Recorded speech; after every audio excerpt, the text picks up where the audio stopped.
I knew a little bit about my mother's background because she talked about it. And when I was 11 years old, she took me and my brother to Japan with her. I guess even then I wanted to be a journalist. I think my mother encouraged that. She planted the idea because she loved to write and to read, and she grew up in Korea when Japan occupied Korea. But she always told me, wouldn't it be great to be a journalist? My name is Kathryn Tolbert, and I'm the daughter of a Japanese war bride. When I was reporting in Japan for the Washington Post, I did a number of stories about Japanese women, but those were different from my mother's story because my mother had left Japan in 1952 and never lived there again. And the way she learned English was to read newspapers every day, and she still does.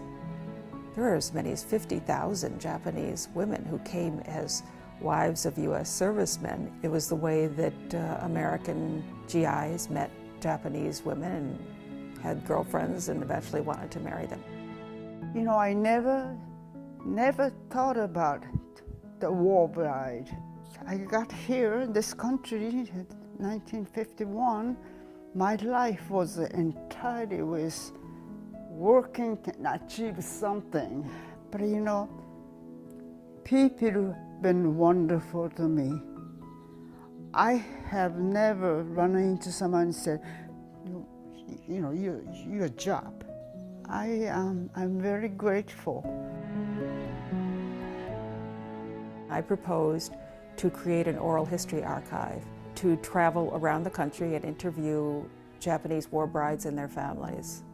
I began to see the different ways that they experienced life as an immigrant. We did not grow up being called lots of names, but families that lived, say, in South Carolina did. And that's the story behind these women. They made these decisions when they were 19, 20, 21 years old to marry somebody of a different nationality and culture and race. That was a no going back kind of decision. But these were young people. They didn't see each other as enemies or former enemies. They were just young people in love, not really thinking about the consequences or how difficult it would be.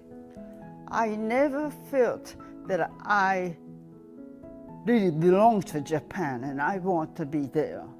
I felt like I'm American. I was very comfortable to dealing with people and expressing my idea. I think I made the right decision to leave Japan. Telling the stories has actually given me a window to understand kind of the universe. And it's not really just understanding Japan or America, but understanding all kinds of communities. Because I've taken this topic, Japanese women who married American servicemen, and I use it to tell universal stories.